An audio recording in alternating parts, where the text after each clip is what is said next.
C'est un moment très spécial que je n'ai absolument pas envie de banaliser.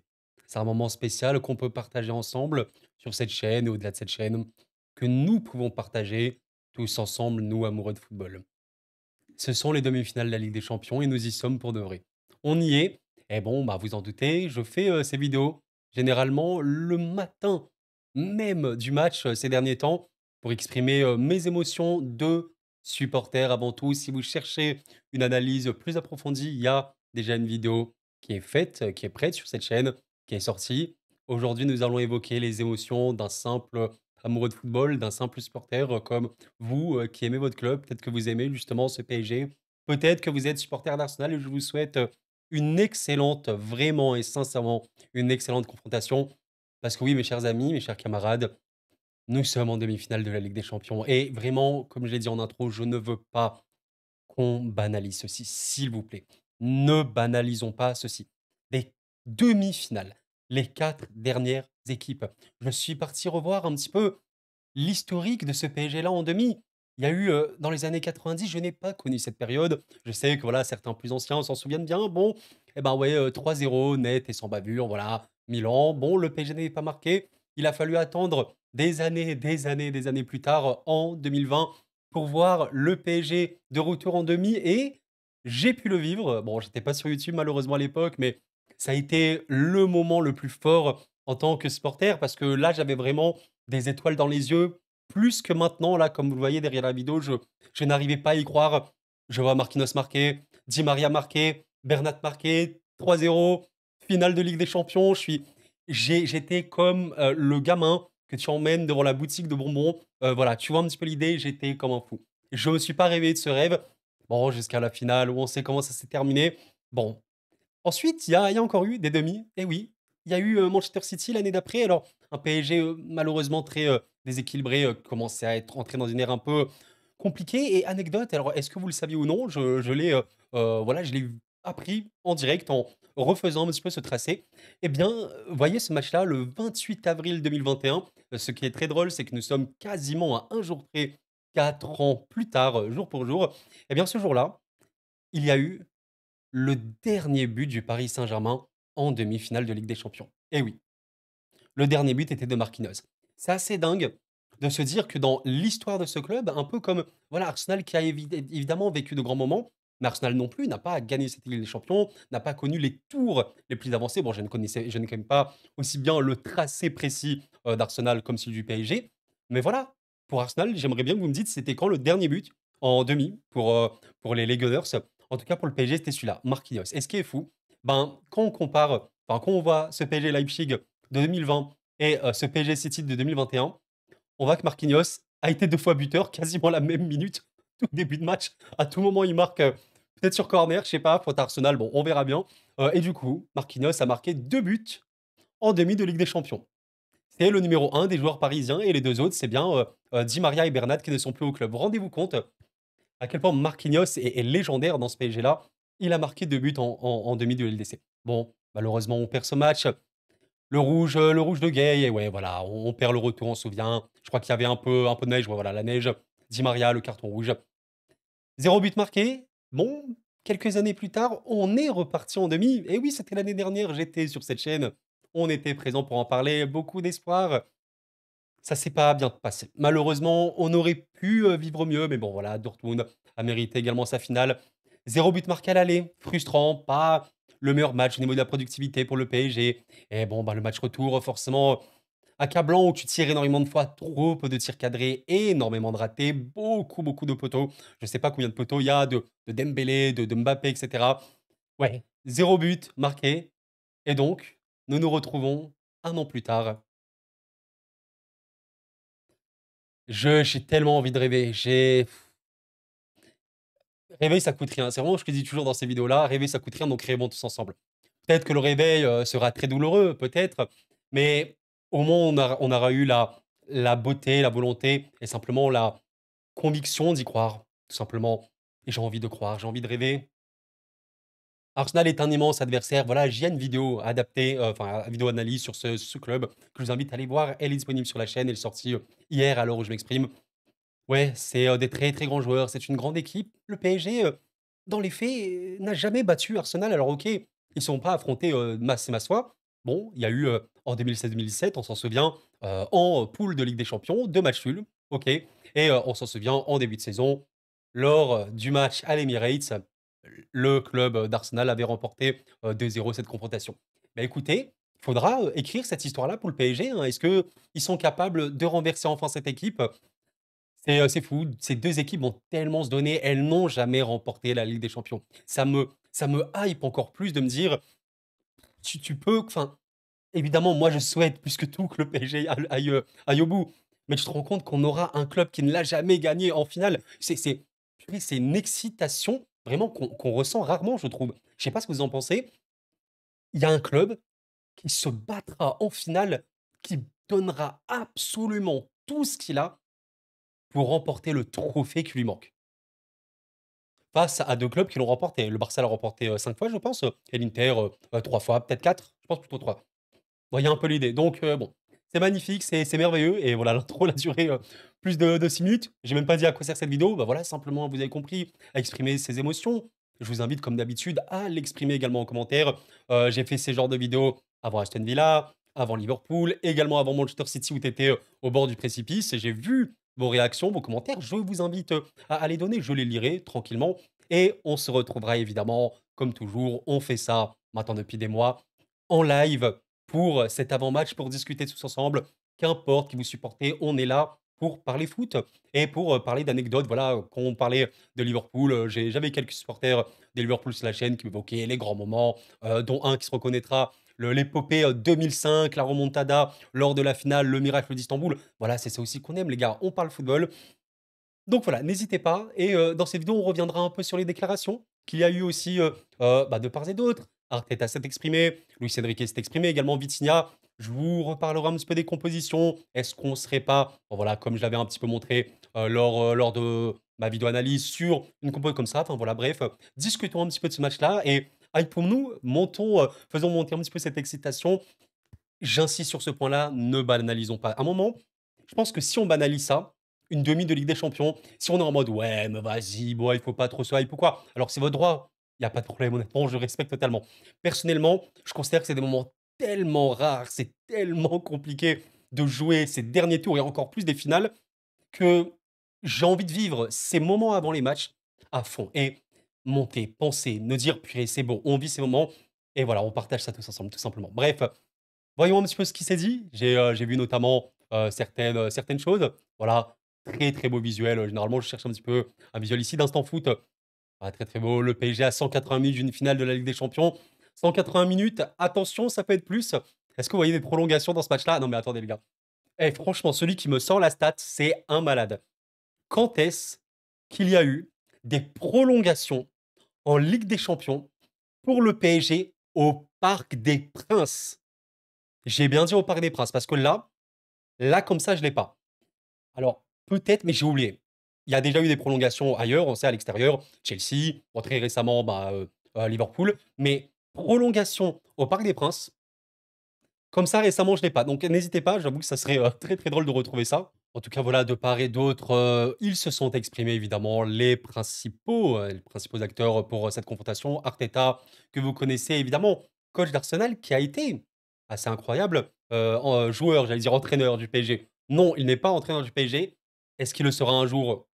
J'en sais rien, pourquoi pas, même si je pense qu'il est très, très bien à Arsenal et Luis Enrique est très bien à Paris. Mais voilà, il évoquait évidemment que ça allait être probablement l'un des plus grands matchs de l'Emirates depuis que nous l'avons construit. Alors, j'ai plus trop la date de l'Emirates, la construction, probablement années 2000, hein. Donc oui, effectivement, c'est un très grand match et je pense qu'on a vraiment, vous savez, cette ambiance aussi à l'anglaise, bah, comme on le voit, l'histoire de Ligue des Champions, on l'a vu à Liverpool. Ce qui est vraiment, vraiment hilarant, peut-être ou non, le PSG a affronté un nombre d'équipes de première ligue ces derniers temps. Depuis que Luis Enrique est là, il y a quand même eu Newcastle, la saison précédente. Il y a eu, ben, donc cette saison City, il y a eu Arsenal également en poule, enfin en poule, vous avez compris l'idée. Liverpool, Aston Villa et maintenant encore Arsenal. à l'eau, enfin vraiment à l'eau donc ouais, là, c'est un déplacement. On va voir vraiment les grandes, grandes, grandes soirées un peu à l'anglaise, de ces grands moments Ligue des Champions. Ça va vraiment être, je l'espère, formidable. Force également aux supporters, je le dis rarement parce que j'y pense pas trop, mais évidemment qu'ils vont se déplacer. Faites du bruit. Bon, généralement, les ultras qui se déplacent et cetera, ils ne déçoivent jamais. Enfin, de mémoire, depuis que je suis le foot, depuis que je suis le PSG, j'ai jamais vu des ultras décevants. Donc évidemment qu'ils vont mettre le feu à l'Emirates. Et voilà, pour vous montrer un petit peu, bah, comment ils se sentent, dans le camp d'en face, dans le camp de d'Arsenal.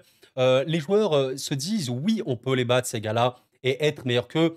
C'est normal et c'est aussi, vous savez, la compétitivité. Faut pas oublier que nous, voilà, on regarde tout, par le prisme du supporterisme. C'est normal, c'est très, très humain.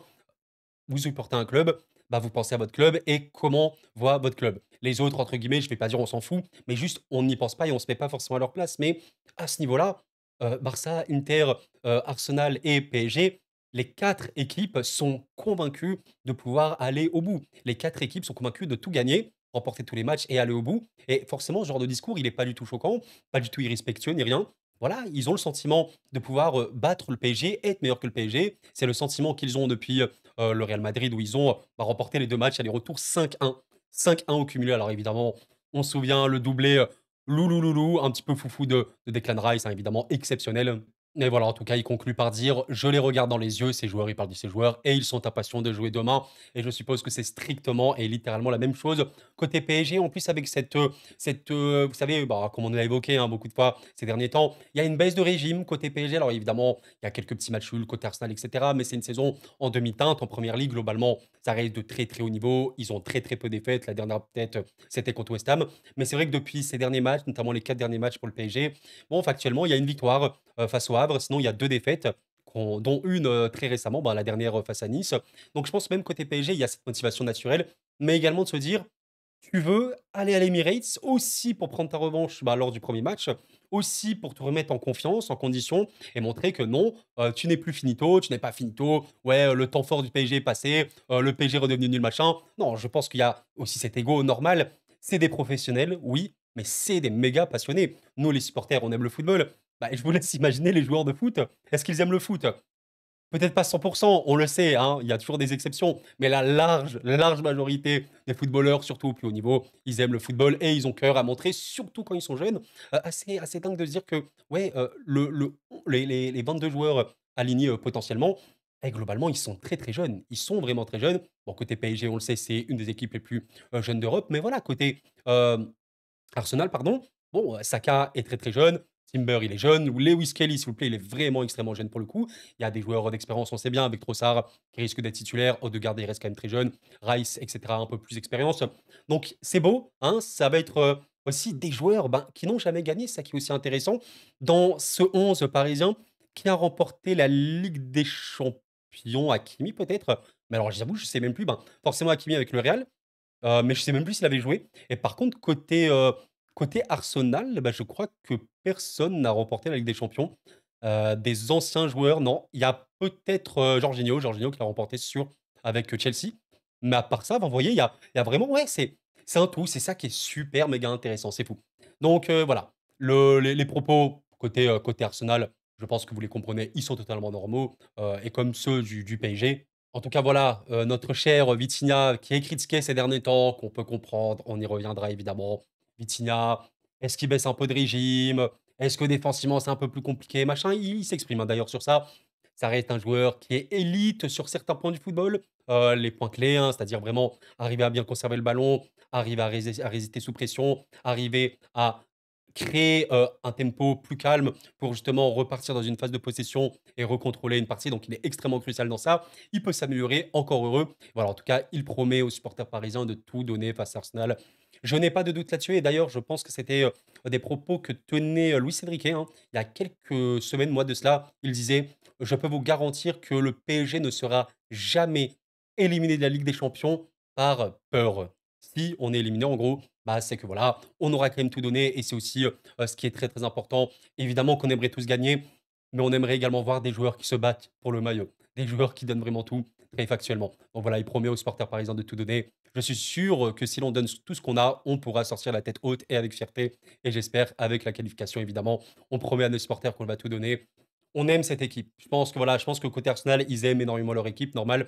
Côté PSG, on a réellement retrouvé un amour avec ces joueurs, avec cette équipe. C'est un PSG, avec un projet très séduisant qui se base sur le développement également des jeunes, avec un coach qui donne énormément, énormément de temps de jeu aux jeunes et qui aime sincèrement son métier. Voilà, c'est ça se voit et ça se sent au quotidien. En plus, ils apprennent quasiment tous le français. C'était pas le cas à une époque, je vous le rappelle.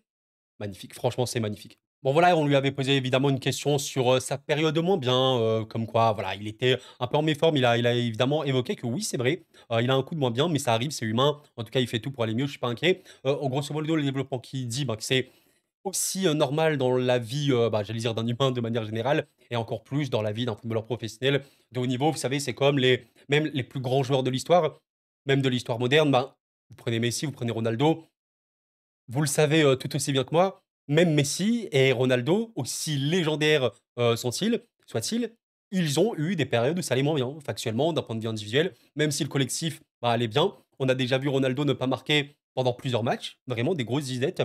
On a déjà vu Messi également ne pas marquer pendant plusieurs matchs. Est-ce que ça veut dire qu'ils sont finito? Est-ce que ça veut dire que non? Vous voyez, ça n'a absolument aucun rapport. Donc oui, factuellement, Vitinha le sait, ils sont extrêmement exigeants envers eux-mêmes, ces Parisiens, comme à peu près, je pense, tous les footballeurs professionnels de très haut niveau qui souhaitent accéder au sommet. Le coach et le staff sont évidemment extrêmement exigeants. Ils en ont parlé, ils le savent bien et demain, ouais, on attend, un PSG, comme parce qu'Arsenal également le sera, impliqué, motivé et je veux dire, de la première à la dernière seconde, ce qui a fait que le PSG s'est hissé parmi, les équipes les plus dangereuses d'Europe, sur cette saison, notamment sa deuxième moitié de saison, c'était une équipe qui, littéralement, de la première à la dernière seconde, n'abandonnait pas, pressé sans arrêt. Ça va être beau, ça va être fou. Ouais, est-ce qu'on peut reproduire ceci maintenant? Fin de saison avec les organismes qui s'épuisent? On espère. En tout cas, ça va être évidemment parmi les clés du match, même si on le sait très bien, c'est les détails du football. Je vais revenir sur cette déclaration du Enrique qui est un peu drôle parce qu'elle peut en dire aussi, plus ou moins long, hein, voilà, il faut pas non plus tomber dans de la suranalyse, mais il évoquait justement qu'au sein du club et chez les supporters, il sent un climat, très positif de manière relativement logique, mais venant des journalistes, je sens quelque chose de négatif, je peux me tromper. En fait, ce qui est vraiment notable et c'est pour ça que j'essaie aussi de partager sur cette chaîne, notamment peut-être aux plus jeunes, même aux très jeunes qui m'écoutent. Je sais qu'il y en a, même s'ils sont pas majoritaires sur cette chaîne, peut-être que certains vivent les premières demi-finales, du PSG, c'est possible. Il peut avoir cette idée d'inquiétude je pense qu'on passe tous, par ça en tant que supporter, notamment quand tu es plus jeune. Moi, voilà, quand j'étais jeune, même bien plus jeune, bon, voilà, j'ai pas 3000 ans non plus, mais vous avez compris l'idée. Il y avait, des veilles de match. Voilà, j'étais trop, trop stressé. Je me disais: «Qu'est-ce qui va se passer? Machin, j'en peux plus, je panique». Tu vois? Je fais pas confiance limite à l'équipe. S Le stress, la pression et cetera, c'est naturel, chez tout le monde. Chez les supporters, surtout quand tu es impliqué, c'est totalement normal. Eux resteront des pros et je pense que voilà, cette idée qui est véhiculée de dire qu'ils donneront tout, tu vois? Tu peux dire, tu fais confiance à l'équipe, tu acceptes tout ce qui va arriver. À un moment aussi, ça reste du sport, tu vois? Ça reste du sport, c'est la réalité du très haut niveau. Tu peux faire un match, 2 matchs de super, super haut niveau, à la fin, tu peux ne pas passer. Ça a été le cas tellement de fois dans l'histoire du football et voilà, tirer toutes les conclusions possibles et imaginables après une élimination, c'est pas forcément, tout le temps le mieux et il faut accepter ceci. Il faut accepter que parfois, même si tu as fait ton travail, tu ne gagnes pas. C'est comme ça. C'est le foot, c'est le détail, un arrêt où il faut, un tir quand il le fallait, une passe quand il le fallait et parfois tu peux basculer. Bref, en tout cas, ouais, il y a un climat forcément positif. Je pense qu'il y a beaucoup de bonne énergie, chez les supporters, normal. Malgré le stress, malgré la pression, logique, mais on va attendre ça avec impatience. En tout cas, les gars, voilà, bon, la vidéo, elle commence déjà à durer. Je vais pas non plus, traîner, pendant 1 heure et tout. La dernière chose que je voulais peut-être vous dire, c'était au niveau de la compétition. Donc au final, je pense qu'on irait quand même sur quelque chose comme ça. Il y a la vraie, vraie question Barcola. C'est vrai que Barcola avait joué lors du match, le premier match avec, Lee dans ce rôle de neuf un peu polyvalent, bon, bref, et Doué, qui jouait ses tout premiers matchs. Ouais, peut-être qu'on aura, Barcola directement titulaire avec, voilà, beaucoup de percussions, d'explosivité, des 2 côtés, avec un Dembélé évidemment qui va dézonner encore une fois. Faites pas attention à ce schéma dispositif. On sait que Dembélé, il dézone énormément ici, il peut aller là, mais surtout dans la phase de vérité, normalement maintenant, il est beaucoup plus présent dans ce rectangle, forcément pour finir les actions et côté Arsenal, on aurait Normalement, pas trop de surprises. La vraie question, c'est qui va remplacer Partey, qui encore une fois reste, un joueur extrêmement important. Ça, j'en ai parlé, mais défensivement notamment, c'est du très haut niveau. C'est celui qui fait le plus d'interceptions, le plus de tacles et cetera, à Arsenal, donc il sera une perte évidemment importante. Ouais, je pense quand même qu'on partira sur un Merino qui repartira naturellement dans sa zone préférentielle, savoir le milieu de terrain. Et évidemment, Arsenal, en cas de transition, de contre, même de phase de possession haute, eh ben, on aura évidemment Merino qui va aller très, très haut, comme on peut voir par exemple un Fabian Ruiz ou voilà, un Kimi dans un autre rôle qui monte extrêmement haut, c'est normal. Et donc Trossard qui prendrait naturellement sa place. Bon, les gars, on va pas épiloguer davantage, on y est. Nous y sommes, c'est l'heure. Je termine simplement cette vidéo comme d'habitude par vous souhaiter la paix, évidemment, la paix et la santé sur vous les gars, le plus important. Profitez bien, simplement, voilà, qu'importe que vous supportez, si vous aimez le football, si vous ne supportez aucune des 2 équipes, souhaitez simplement voir un match de très haut niveau. Dans les faits, c'est un match aller, ça peut être relativement fermé, c'est une vérité aussi. Ça peut être un match, où il y a pas beaucoup d'action, c'est une vérité, c'est le foot. Les 2 équipes auront à cœur de passer. Le premier match se joue à l'Emirates, le match retour sera au Parc des Princes. Prenez soin de vous, on se retrouve en live, c'était Koro et la paix sur vous.